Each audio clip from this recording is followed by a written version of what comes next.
All right, good evening. This is the City of Sunbury Services Committee meeting for January 7th, 2026. Can I get a roll call, please? Mr. Capel? Yes, here. Mr. Grumney? Here. Mayor St. John is absent. 2 present. We do not have quorum. Thank you for that. So for purposes of this meeting, we'll form as a subcommittee of the Services Committee. We'll share information only, and once we have the quorum, then we'll circle back on the actions that require circle back on the items that require some action. Yep, thank you, Daryl. So let's move on to, where do we want to start here? Quality-based selection. Yes, can you pull up the presentation, please? So I did put most of the new and unfinished business items and a couple of the other service update agenda items into a PowerPoint presentation. I like to have visual aids for everybody. I think it also helps communicate what we're working on and how we're doing. Can you go to the next slide, please? Presentation. Hold on, technical issue. We'll see if the presentation is there.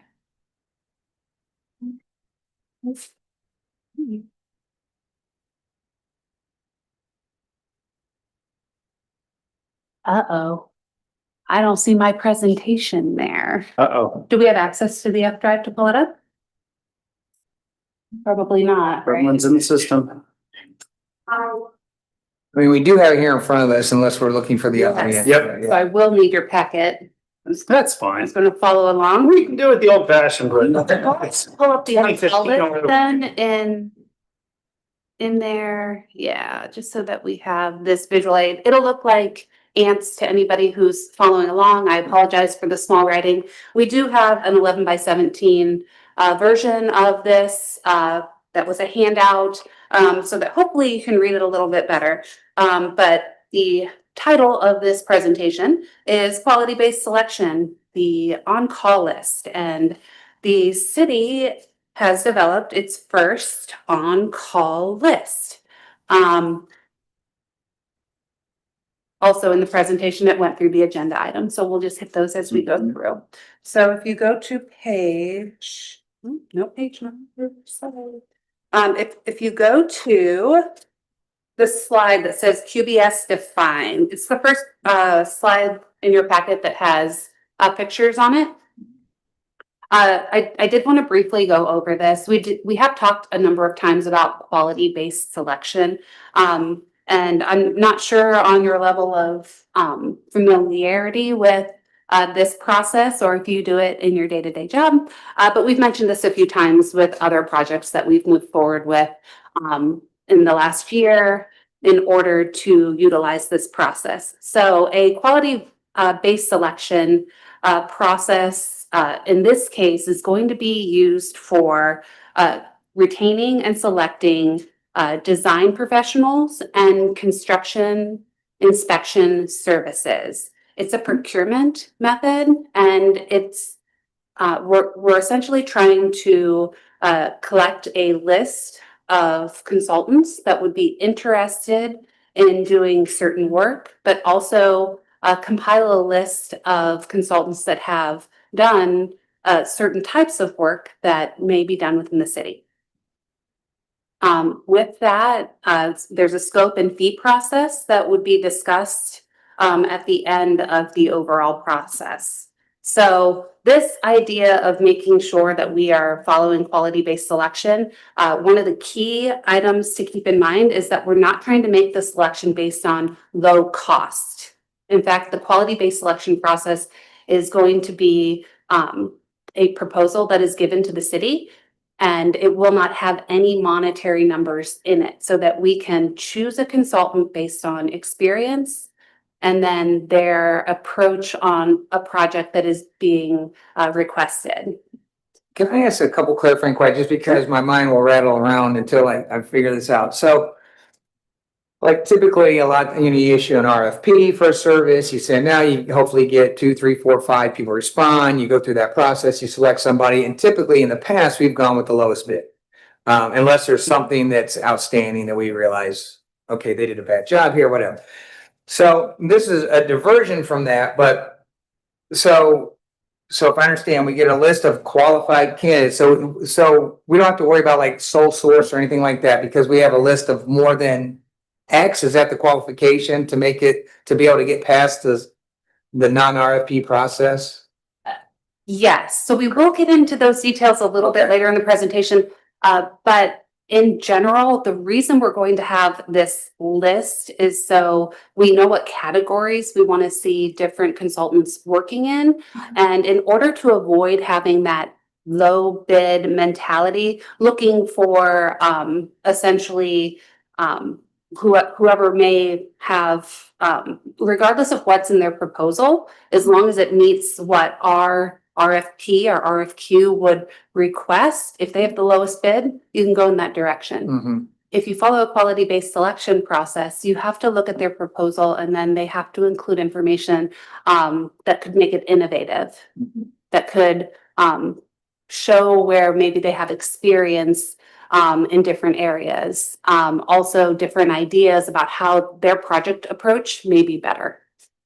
Okay. Yeah, and maybe if I could just add this, that it's not an uncommon practice. In fact, through the Joint Recreation District, we did exactly the same model when we were trying to identify the firm to assist with the needs assessment and market analysis. So the first thing we asked is for a proposal from qualified applicants. Mhm. Once we determined the most qualified applicant, you know, and in fact, I think we've actually done that internally as well. I think Yes. we did it with the rate study last year for the utility rates. So the first question is, are you qualified to do the work? Right. If you're the most qualified to do the work, now let's talk about what the scope of the project is. Yep. And I don't want to steal your thunder. Nope, but- you're fine. But with respect to the Joint Recreation District, we got 3 applications. We identified what we believe to be the most qualified professional services organization to do it. Somebody who had done similar kinds of community center assessments elsewhere.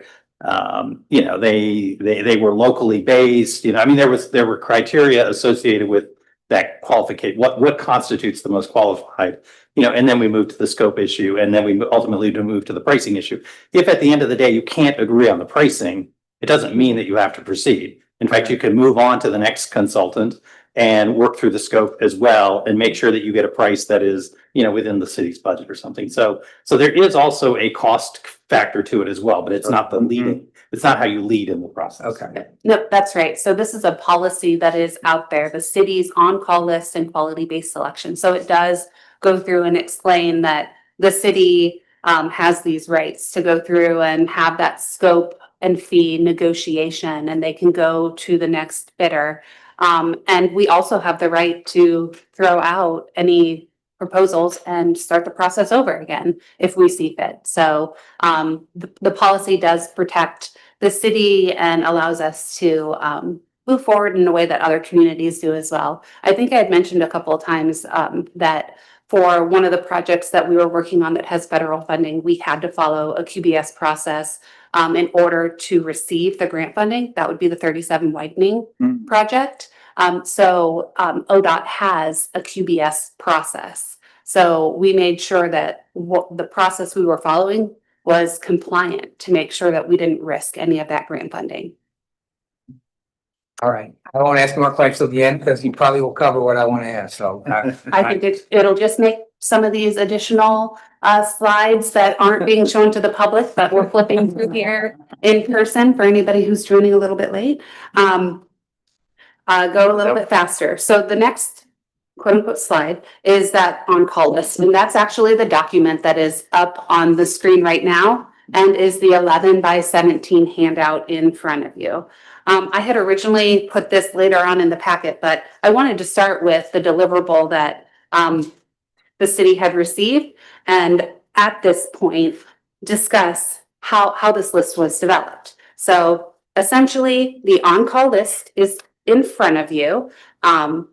What happened was the city provided a letter to invite the consultants to supply a statement of qualifications.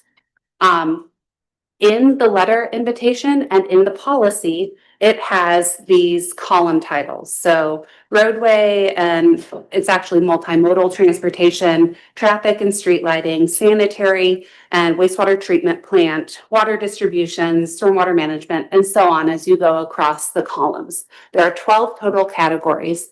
And in that invitation to submit statements of qualifications, we, the city, let them know that we would be interested in having consultants supply their qualifications in these categories, and they could supply as many categories as they want, with one caveat. You can see some of these items are bolded.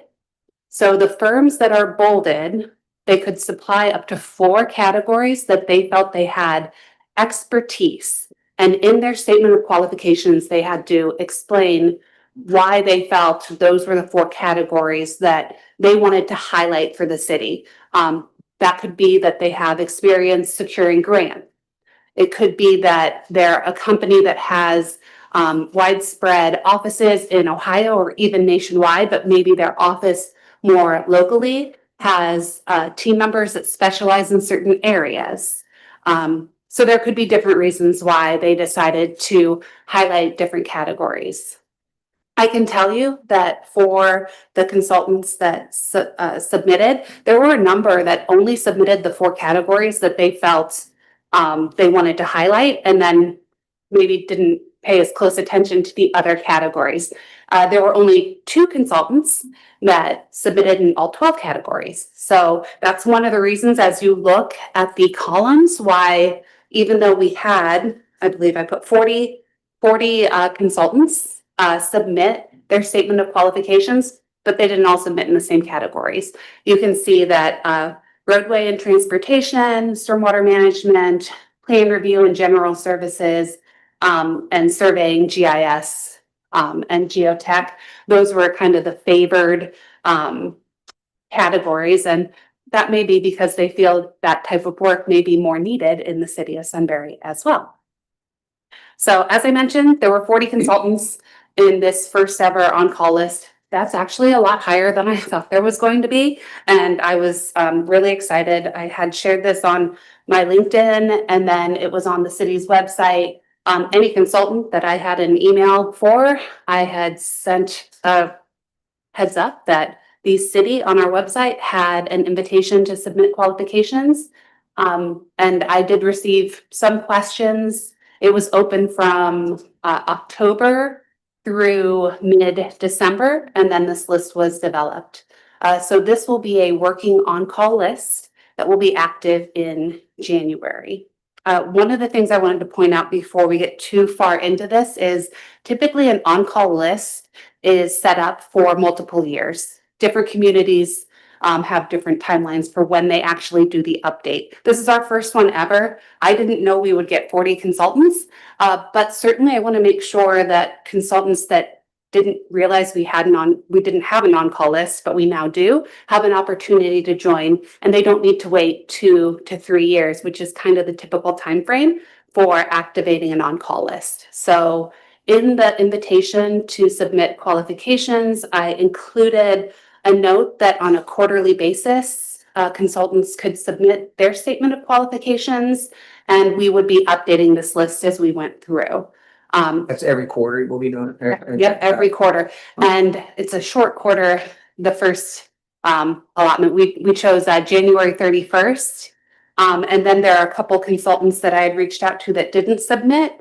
And I will be emailing them to let them know that, hey, we are still going to accept these applications. I did have a few consultants reach out to let me know they didn't realize, and because it was close to the holidays, they wouldn't have time. They were pleasantly surprised to find out that we would be leaving this open quarterly. After about 1.5 years, once we do that final update, we'll be looking at updating this every 3 years. Okay. So if you go to the next page, it says the QBS steps for open solicitation. I wanted to go through the typical steps. When I say open solicitation, the key point to remember there is this means that anybody can submit when you have a proposal or a request for qualifications, anybody, regardless of whether or not they're on the list. So before we had a list, open solicitation is the only type of RFP and RFQ that the city had. So I wanted to go through this general process. And then when we go to the next page, you'll kind of see where having an on-call list can accelerate this process and some of the benefits associated with this. And just so you know, Mayor, we were having some technical difficulties with the PowerPoint presentation. That is why we have the slides in front of us. And again, for all the people who joined a little bit later, we are flipping through the agenda here and we'll make sure it's available later on. So the first thing that is needed is to identify the consultant, and then essentially the city needs to have a scope of work, essentially preparing the request for proposal or request for qualifications. After that, and within that document that goes out, you have to develop a selection criteria so that as they submit the proposal, they know, you know, how we're going to be scoring and selecting.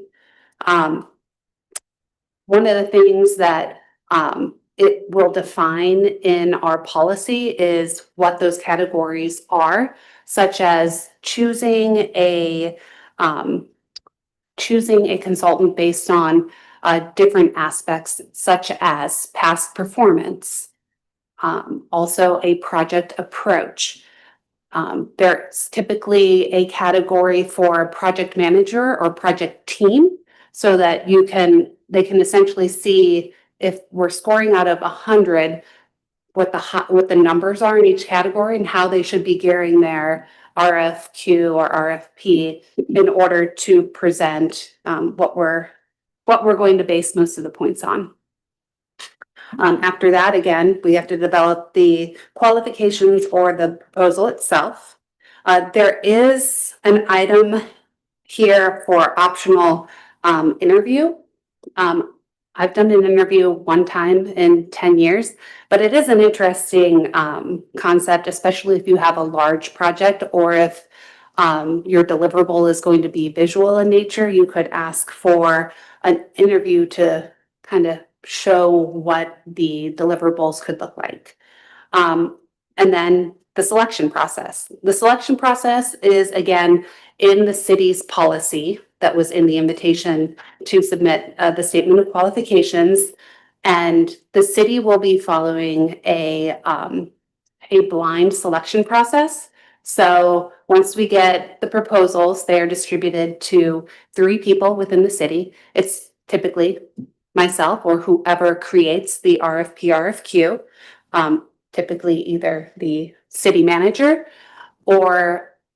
and typically the third person is going to be another person familiar with that type of work. So in the past, I've had Jake look at this. I've asked Dale for the inspectors at the wastewater treatment plant. We can pull different individuals in, but essentially we want 3 so that they can each review these proposals and then score according to that selection criteria process. Then we get together, share our scores, and discuss the proposals internally. Oftentimes there's a clear winner as you average the scores and you share your information. We also go through the proposal and talk about, you know, maybe where something was missing. Occasionally,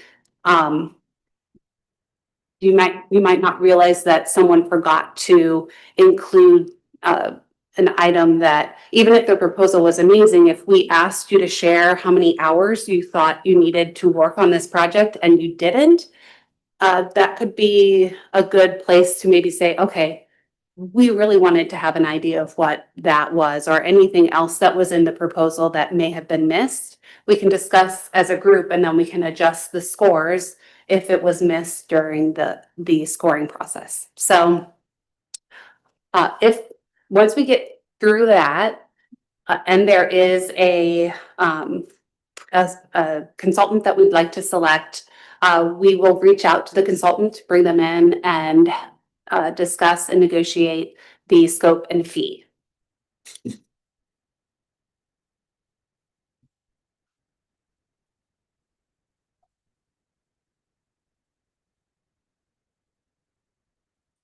The other item I wanted to point out on here, it's highlighted at the very bottom.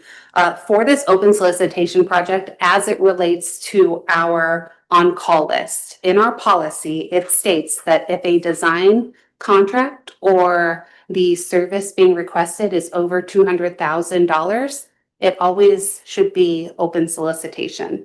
That's kind of a key point. Those larger dollar amounts, we'd like it to be more competitive in nature. But also because we have this on-call list and we'll have a list of contacts for the on-call list, we'll be able to reach out to all 40 of the consultants to say, we have this open solicitation project hitting the streets. So please take a look at our website in order to familiarize yourself with the RFQ. Can I ask a question about that? Yes. That $200,000 number, that is for engineering fees, correct? Yeah. So like for us to wrap our minds around, that would really be probably like $1.5 million project. Does that sound about right? Yeah, typically the design services is 10% of the construction cost. So yeah, I would say it could be that amount. I can tell you for I have it on one of the next slides, but for J.R. Smith Park, the first time we'll use this on-call list will be for the inspection services related to that project.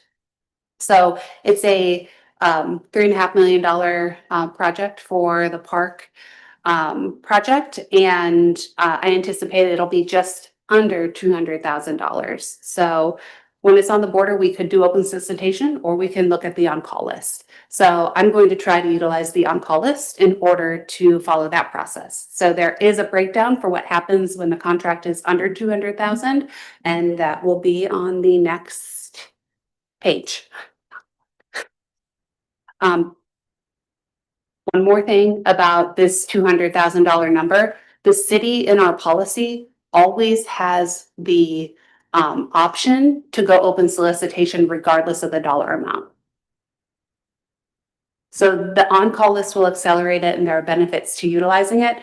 But if for some reason the city would like to open it up, or if it's maybe a category that it doesn't fit neatly into the 12 different categories, that can be a reason to maybe go open solicitation when it is under 200,000. All right, so this slide is essentially the same process, and I've got some little thought bubbles on there and crossing items off. So those first two discussion bullet points for identifying the consultant and the general scope item, I want this team and the city, at least in my mind, to think about capital improvement program. As we further develop, having that 3 to 5 or even further out capital projects identified, that is where having a public facing document like that will really help indicate to consultants what the city has coming up. So even though, yes, this process is based on an existing RFP, RFQ, you can look further out into the future when you have those public facing documents and utilize that for future planning purposes, and consultants usually like to discuss some of those items. So by the end of the year, I'm hopeful to have a pretty strong grasp on and draft of what a future 3 to 5 year list would be with descriptions laid out. So getting to the red box where we've crossed out develop the selection criteria and process. Certainly we will still have to have a selection process, but once we have it identified in the CIP, or essentially we have an idea of what the budget would be for this item, we can determine what process to follow. So if the project is between $75,000 and $200,000, the on-call list can be utilized. And our policy states that we can select 3 or more consultants and invite them to submit a proposal. One of the biggest benefits for a consultant when you let them know that they're one of 3 or 4 consultants being asked to submit, is that gives them an idea of what their, I don't want to say chances, but essentially it tells them exactly, how they're being selected and that we are asking for the proposal. In most cases, consultants get very excited and we still provide them with an RFP or RFQ and ask them to provide it back to us. Let's see. I got a clarifying question. So, because this is like totally different than what I'm used to, just as far as where I'm from. So the red circle with the line through, so we're skipping in this particular instance, the develop criteria process. Yeah, we're not advertising. Right, Yes. and that advertising. So to get on the list that you have, the 40, was there any type of vetting or was it just that, so you looked at these companies and said, okay, I believe you're qualified for this type of work that you said you can do. So that's kind of like the pre-vet. So it's like, we don't sit there and have a list of people and then we get, okay, all right, so you got. Yes, so I have a paper copy here, but I did ask for paperless. Sometimes when a consultant comes in, they just have a general statement of qualifications, but yes, everybody had to submit and they couldn't just list, the categories. They actually had to go through and provide example projects in here. And I also requested in the list for each consulting company to focus on grant funding that they've secured for their example projects in order to highlight that as well. A lot of times it shares their staff members, but certainly if they didn't give an example in their statement of qualifications of, the area, a category that they said that they could do, that is a reason to say, we're not going to include you in that category, even though you stated it. I didn't, in all 40 consultants, I didn't see any that didn't provide at least some example. And then how do you guard the city or against, so if the city's picking 3 out of the list, okay, for whatever particular project, like typically with the RFP process, you send it out and you could have 10 responses, you could have 3, you could have none. Yes. So how do you guard against, like, for lack of a better term, favoritism, to say, okay, every time a road project comes up, it's these same 3 companies they always pick from, and then it always gets awarded ABC. So why even bother? So how do we avoid that if we're not letting everyone have equal? They're on the list, but then from that point, they're at the mercy of the city saying, we want to look at these 3. That's a question that I've had for many years going through this type of on-call list process. Because oftentimes if you are one of 3 and you weren't selected, you'll want to have a debrief to find out, where maybe they could have done, how they could improve their score, essentially. But yeah, that certainly there is a perception that certain consultants seem to get all the work. And part of this process is to identify a consultant that is doing work in the city. There may be a category where we've worked with an engineer and we may want to select them because they've done work within the city that we've been happy with the design work. But then that gives 2 other consultants an opportunity to get in there and submit. Now, if we find that we are, giving all of our work to one consultant, it's up to me to select different consultants in order to spread the work out. It was one of the things I was trying to highlight, and maybe it hasn't been broadly shared. Last year in 2025, I think I worked with over 10 different consultants and had contracts with them, which in the past typically maybe we weren't hitting quite that number. With the on-call list, I'm hopeful that we'll be able to have even more.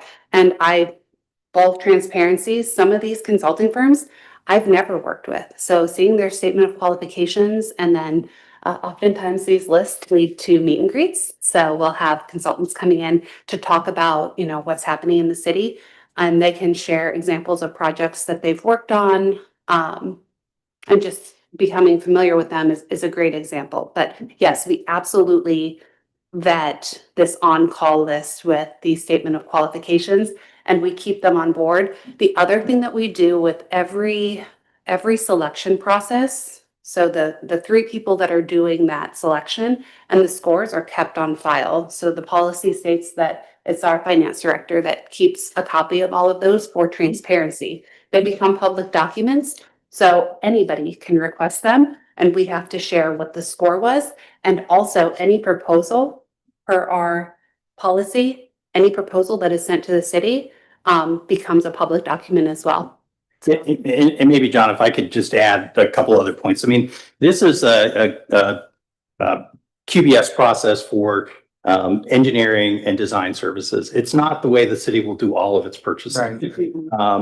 You know, for example, the street program, right? I mean, the design element of that, you know, may be pulling from this list to help us with that design services. But at the end of the day, once we've defined that and we put that bid out on the street, I mean, that's going to be open and available to lowest and actual best work, bidder, the construction, yeah. absolutely. The lowest and best bidder, you know, qualified bidder going to continue to receive that. The other thing I guess I would add is this, that, I mean, I recognize it might be kind of a new concept in your mind, but I mean, if you think about the way maybe the city has been doing its engineering purchases in the past, this actually introduces, I think, more competition and more competitive pricing than we have historically done in the past. I mean, we've relied, you know, primarily on a single engineering firm. Every time we've needed design services, we've looked to them to be able to do that. And generally, they've been able to provide that service to us. But here, again, by reaching out to a broader pool, getting pricing, and yeah, I think at the end of the day, we're actually going to be saving the city money through this process. Yeah, just want to make sure you kind of hear that. Yeah, and I can assure you, anything that the city is going to purchase that is like a good, you know, that is a product, Yeah. where you can identify the lowest and best price, we will absolutely do that. Yeah, Yes. this is not the city Right, purchasing policy for boots on the everything. ground kind of stuff, Yeah. so. Yeah. Okay, one last question, I'll shut up because again, I'm just trying to understand this, but. So, and I'm gonna use road and transportation just because there's a lot. Sure. So there, you know, we may never touch some of these companies just because there's so many, but, and if we don't talk about price till the end, which quality is important, so I mean, I understand. But how do you know for sure that company at the bottom of the list and the company at the top of the list don't do somewhat similar things, but if we don't get the price till the end or never find out the price like we would like in an RFP, so say the project, it's $100 or $250,000 in this one, they're pretty close in the same services, but they can do it for 180. Like, we'll never, how do you ever know that you missed out on that? Or do you? Or maybe that's just a roll of the dice and. You don't necessarily, but you do have a statement of qualifications and even though not everybody can gear it towards the example of the project that you're going to have that RFP and RFQ out for at that time, which would be the ideal situation, right? I go and I flip through and I'm like, oh, this example project that you've done is very similar to what we're doing. I think you'd probably be a good fit for it versus somebody who may have presented the type of work or something that we don't really do as much of, but still qualifies under this category. But that doesn't mean that they couldn't do a road diet or whatever example maybe they left out, but we were looking, or roundabout, some example like that. You're right. Will we ever get to utilize all 30 of those consultants? Maybe not under road and transportation, but most of them did submit in other categories. And that is a way to kind of spread out some of the work. I was excited to see the different categories for where people are providing their expertise. So the bolded names, so that's another way that we can look at it. One of the things that I ask for in almost all RFQs and RFPs is a request for availability of work staff and hours of work anticipated on the project. Even though it's not a dollar amount, but you can certainly see that if one consultant thinks it's going to take 100 hours and another thinks it's going to take 1,000 hours, we need to look a little bit closer at their proposal, why they're so different and why they think their staff needs and what work is going to be needed and what our expectations are. So that's one way to get a clue as to what the price could be. Right, and if the 1,000-hour proposal, you know, after we've explored it a little bit more deeply, really does get at the scope of what we're doing, we may not be able to afford that. So like I said, we don't have to accept the price. Right. At the end of the day. If it's not, I mean, if we budgeted, you know, for a 500-hour project and 1,000 is the only way that really gets us there, then we kind of go back to the drawing board, think a little bit about our capital plan, come back to council and talk to you about the budget, that kind of stuff. So there are safeguards in the system as well. I have a question about the policy. Did we already approve this, or is this a concept policy, or is this administrative policy? Administrative policy was my understanding. Yeah, I mean, Yep. we still have to get the final purchasing policy in front of council. Yeah, and that's on my desk. Okay. I understand the concepts. I'm like, I don't ever remember Right. reviewing this in detail. I remember the concept. Yeah. I think it's a great idea and totally agree that, you know, we, council members and planning and zoning commission members and services committee members and parks committee members, you know, it seemed like we all just had like this unilateral authority to direct the engineer services. And it's like that can, as we're growing, that can become very unwieldy, especially for Dana, like to manage. And you know, the engineer doesn't want to say no. And it's just difficult. So I definitely think having like controls, reins and ceilings, floors, and a process Yes. is a good thing. Yes, and the transparency, so that when people do come and ask, well, why were they selected? Sure. What can I look at? And can you share all the consultants that you've worked with in different categories? That's something that we'll be able to provide and we will be tracking. Sure. If the engineer does a bad job or overcharges us, that's going to go in their file and we don't use that anymore. Right? They're the project team example and project managers. So as you look through and you have experience with a team, that is a category that you can score accordingly. We can add points in certain categories. If we need to have grant funding, we need to make sure that you include something for that. We can choose a point value in order to say, and if you don't highlight this in your proposal, you're not going to get those points, which means it's unlikely you're going to get this project. So. Yep. So the only other thing I wanted to point out on this is I gave the range for 75 to 200. What happens when it's under 75,000? You can just pick whoever you want. It is a direct select option. So I've got this little green arrow kind of at the top. If it's less than 75,000, we can skip all the way to the selection process and negotiating a scope and fee. That might be an example, like, you need a scope of work for a sewer pipelining, Yes, something like that. Mhm. yep, And, exactly. hey, I know that this company did a really good job for us and maybe we're not on this list or something, but Yeah. Johnstown used them. Let's go. Exactly. Someone comes in for a meet and greet and says, I did all the sidewalks for the city of Delaware. Sure. We could bring them in and say, let's talk about what you can do for us too. Yeah. Going to the next page. So we're growing up. Is that what you're saying? Up. And I think people are excited about it. I mean, 40 consultants submitted. I thought awesome. 20 It's really good. was my goal. And I did share this with Verdantis that we had full 40 submit, but before I told them the number, I said, guess how many we got? And they said 8. And I said, we're popular. We're popular and they know there's work here to be done. So I was really excited. And again, this list is going to grow as quarterly we add to it. And as people see us awarding work, there's going to be additional interest in the city. This last slide on QBS is more so just to make sure everybody knows where to find the information. So if you go to the website, and I understand there could be a slightly new look to the website soon, but under business and development, there is a tab for procurement opportunities. And this landing page is what it is today. You can see on the left-hand side under procurement opportunities is the payment conditions, ratings, assessment, RFQ. That's been out. I did follow open solicitation. We didn't have a list. And just based on some pricing that I wanted to get for how many lane miles we had, the idea that this could come in around $20,000 is what I anticipate, but the RFQ asks for everybody to share their expertise in this realm. So that left-hand side, if anybody's looking for design services that might be out, this is where they can check.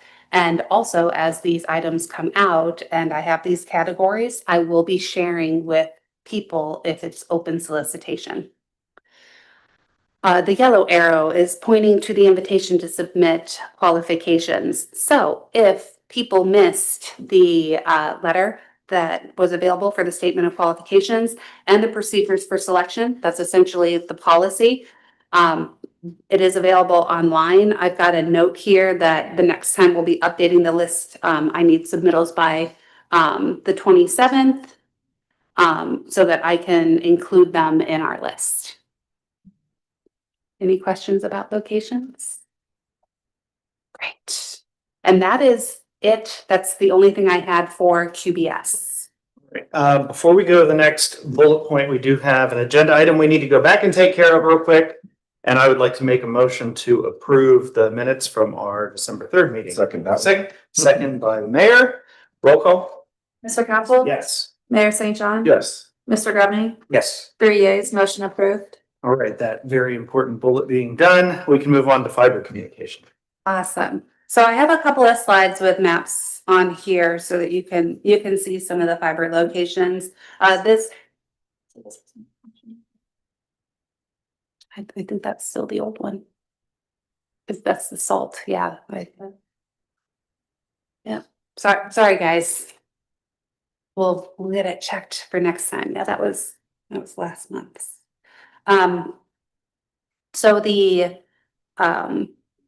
for the fiber, this very first page that you're looking at, this is just a snapshot of our fiber optic installation guideline policy. It's my understanding you've already had a presentation on this. It's been a while, but it's a 6-page document. So I'm not going to go through all 6 pages today. This is just a snapshot of what is being supplied. But I did want to remind the committee that we have this process and guidelines in place so that as we get permit applications for fiber for these projects that are going to be widespread, that maybe don't fit into our right-of-way, our specific one-off right-of-way permit process, we have this policy to follow. Verdantis does the review and the inspection for these larger projects as well. So if you go to the next slide, there are the next page. There are 2 different fiber companies that I wanted to discuss. The first being Vero. So if you've driven up State Route 3 recently, you'll notice to the south, closer towards, I believe it's called Dustin Road, there is construction on both sides of the road. They are currently installing fiber optics there, this company, Vero Fiber. They're working their way north. This green line shows their path, which essentially is going to be now from Dustin Road to the north. Once they hit State Route 37, they will go to the east and follow it along until essentially they get to the Big Walnut Creek. That's the orange, like plastic pipe that we're seeing that's being directionally bored. In some Yes. cases, it looks like the spool exploded or something. Exactly. It's such a quick process too. I mean, this type of work, if you were installing it piece by piece, would take forever, but directionally boring, it can be a very, very quick process. So we believe that they will be in the city of Sunbury sometime in February. It has been a little bit muddy. It's more difficult to work in these conditions, but they should be hitting Galena next. So I did show that little pop out to show that they're still south of the city. But what I wanted to explain about Vero Fiber is they are not a provider. Well, they are a provider of residential and commercial individual fiber connections. They do that work. But this fiber request is for a loop, and their focus is on data centers. So even though this line it's one of their phases, it's part of a broader loop for a fiber network. Okay. Right, next up is 3Vs and K. Correct? Are we done with fiber? I've got Alta on there as Oh, well. I'm sorry. No, you're okay. I know. I gotta put page numbers in here too. Alta Fiber is the other entity that I wanted to point out that they've got 2 different types of installation that they'll be doing. If you look on the right-hand side, I have a map. It's difficult to see, but essentially to the to the east of North State Street and south of Granville through Sunbury Meadows. They are currently installing residential fiber in those communities. So I kind of used the yellow line to point to that location. The map on the left-hand side shows some big picture idea of where they're going to be having some of their fiber backbone.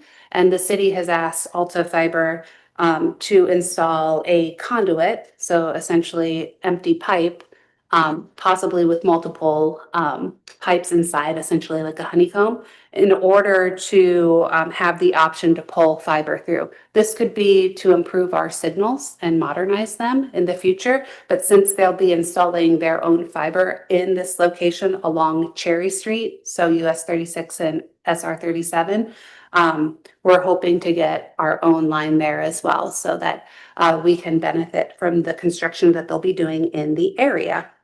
It's hard to see on the map as well. I know I mentioned Cherry and State Route 37, but it is encompassing and circling around the square area. So we worked very closely with them to make sure we were satisfied with the location for handholds. So essentially where they dig and they can put the directional bore in and make those connections because we don't want to have too many impacts or as few impacts to the square as possible as we get multiple requests for fiber in the area.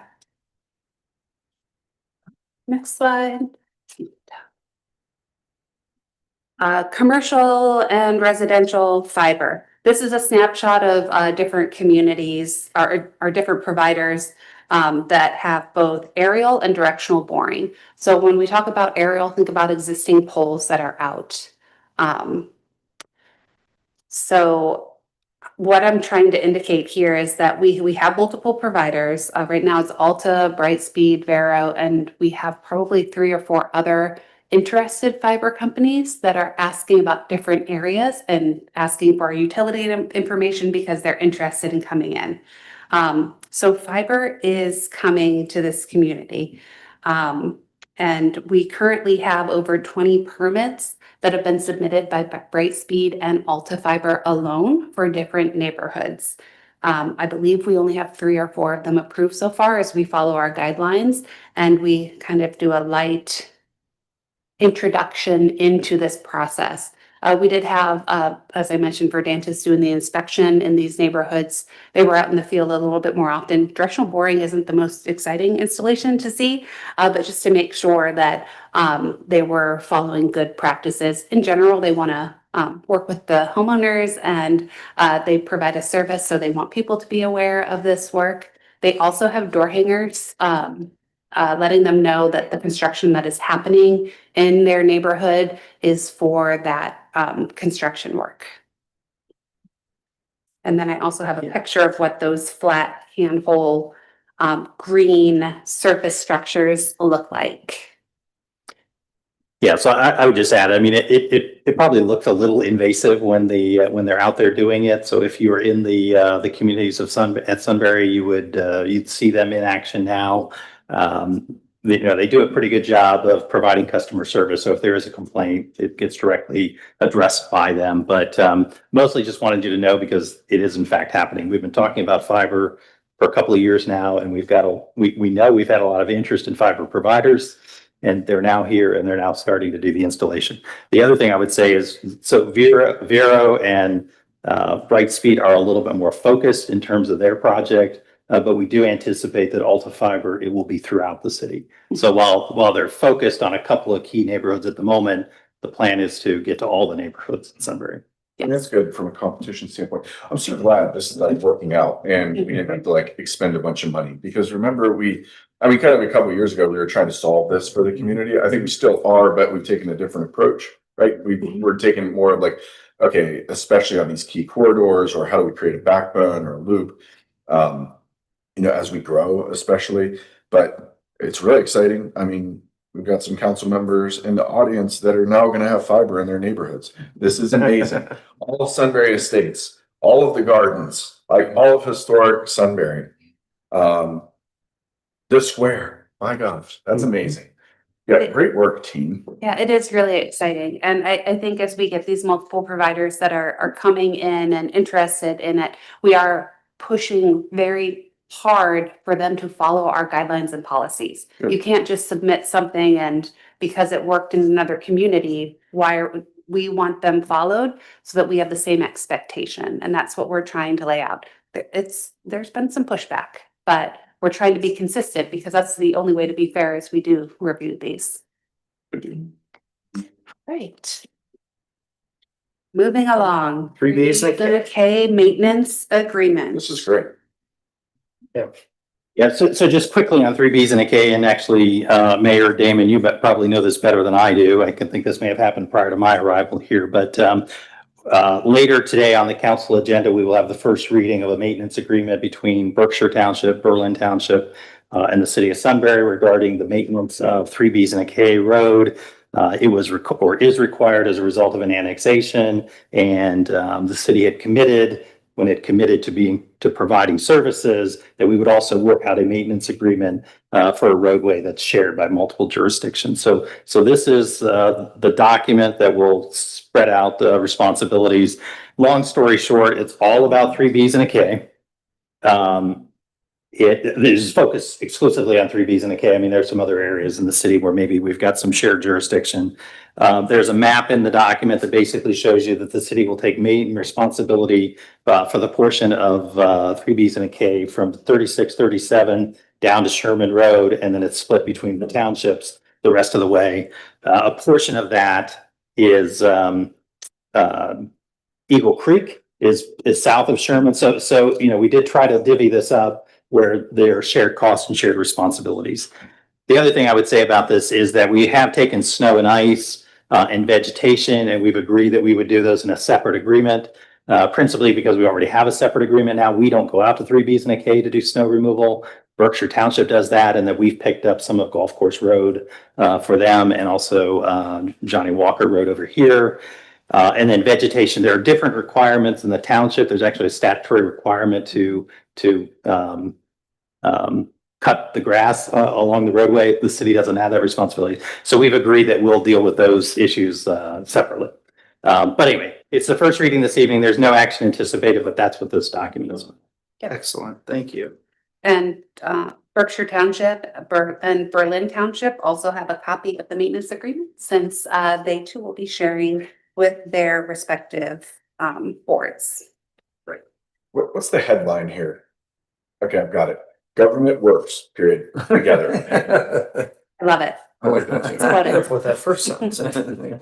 Okay, we have 5 minutes. 8 minutes.